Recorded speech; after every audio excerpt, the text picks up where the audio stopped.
किया, मृत्यु की चर्चा हुई, कहा मृत्यु क्या है बताइए, इस मृत्यु से इतना भय क्यों हो रहा है, इस मृत्यु से इतना डर क्यों हो रहा है। जानते हैं संसार में वो ही व्यक्ति मृत्यु से डरता है जिसके कर्म बिगड़े हुए होते हैं। अगर कर्म अच्छा है ना तो कभी भी मृत्यु से भय नहीं लगेगा। मृत्यु से भय कैसा, वो तो जीवन का एक सच ही है और सच से व्यक्ति डरेगा।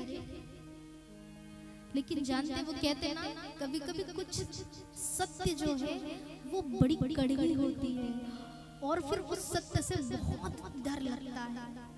तो वैसे ही समझ लीजिए, जीवन भर तो हम विचार करते नहीं है महाराज कि क्या कर रहे हैं, क्या सही कर रहे हैं, क्या गलत कर रहे हैं। लेकिन हाँ, जैसे ही जब मृत्यु का समय आता है, शरीर बूढ़ा हो जाता है और फिर धीरे धीरे कर्म के फल हमें मिलने लगते हैं और मृत्यु की सैया में जब मनुष्य लेटा हुआ होता है तब यम के दूत आते हैं और जितने कर्म आपने किए हैं वो 2-3 दिन के अंदर सारे कर्मों की सजा आपको देने लगते हैं। समझ लीजिएगा कि मृत्यु पास आ गई है। मृत्यु के लक्षण है, क्या है मृत्यु के लक्षण, अब ऐसा बता रही हूं तो रोज आप अनुभव करने मत लग जाना।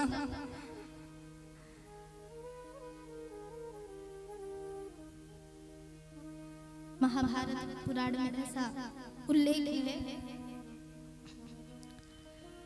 मृत्यु के लक्षण। जब मृत्यु पास होना तो स्वाद समझ नहीं आता है, जीभ में स्वाद नहीं समझ, फिर एकदम चटोरा ग्रस्त ना, करेला कड़वा है, सेब बड़ा मीठा लगता है, मिठाइयाँ बड़ी मीठी लगती है।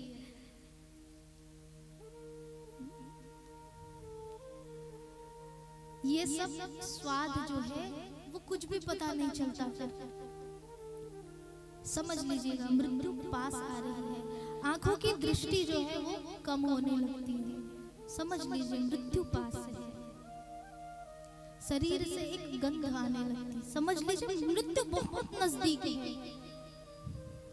आईने के सामने खड़े हो जाए ना तो चेहरे दिखाई नहीं देते हैं। समझ लीजिए मृत्यु बहुत करीब है, बहुत करीब। सूर्य और चंद्रमा की प्रकाश भी दिखाई नहीं पड़ता है, अनुभव ही नहीं होता, मृत्यु करीब है। जल में स्वयं की परछाई नहीं दिखाई देती, जल तो दूर, ऐसे सूर्य के प्रकाश में भी जो परछाई हमें दिखाई देती है ना, वो परछाई भी दिखना बंद हो जाती है। समझ लीजिए मृत्यु बहुत करीब है। और वो जो 2-3 दिन की बातें मैंने कही ना, उस समय घर के लोग नजर नहीं आते हैं, उस समय सिर्फ सामने यम के दूत नजर आते हैं और वो इतनी यातनाएं देते हैं, इतनी पीड़ा देते हैं महाराज, ये मृत्यु के लक्षण है जो सत्य है। जैसे कितनी भी कोशिश कर ले बदलने की ना, ये बदलने वाला नहीं है। अब हम तो बड़े चालाक हैं, प्रयास तो बड़े करते हैं ना, करते हैं कि नहीं बताइए, सब बड़े प्रयास करते हैं। जैसे ही 40 अब हुए, बाल पकना शुरू हुआ, फिर छिपाना शुरू, महाराज लिया डाई लगाया, खुद ना दिखे आईने से तो बच्चे से कहेंगे देख इधर है क्या, थोड़ा ले लगा दे। बच्चे ने बात नहीं मानी, बीवी के पास चले गए, लगाना थोड़ा। तो आप कब तक छिपाएंगे? दांत टूटने लगी महाराज, खाने में दिक्कत हो रहा है, जाकर के डॉक्टर के पास नकली दांत लगा दिए। इससे बुढ़ापा तो नहीं छिपने वाला, या इससे मृत्यु तो नहीं टलने वाला। कान में सुनाई कम पड़ रहा है, ये सारे मृत्यु के लक्षण है, मृत्यु के पास आ रहे हैं। कान में कम सुनाई दे रहे, जाकर के तुरंत लगा के आएंगे। बैटरी वगैरह इत्यादि डॉक्टर से कह करके साफ साफ सुनाई दे।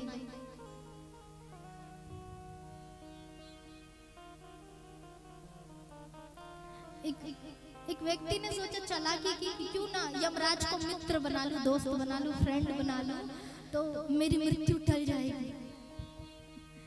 मित्र बना लिया, मित्र बनाया तो यमराज से कहने लगे, देखो भाई हम दोनों आपस में दोस्त, फ्रेंड मित्र, ठीक है। यारी निभानी पड़ेगी, दोस्त बनाए हो तो दोस्ती निभानी पड़ेगी, ऐसे थोड़ी ना।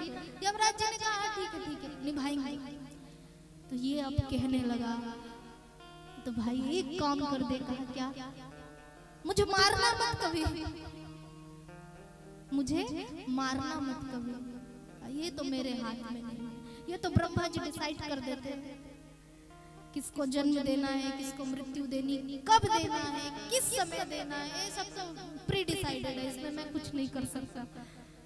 पहले से सब निर्धारित है, इसमें मेरा कोई जोर नहीं, कोई बस नहीं। लेकिन हाँ, फ्रेंड बनाया हूँ, मित्र बनाया हूँ, दोस्त बनाया हूँ, तो इतना थोड़ा सा हेल्प कर सकता हूँ, इतनी मदद कर सकता हूँ। क्या कि तुम्हारी मृत्यु के पहले ना मैं 3 संदेशे भेजूंगा। कितने? 3 चिट्ठियां भेजूंगा।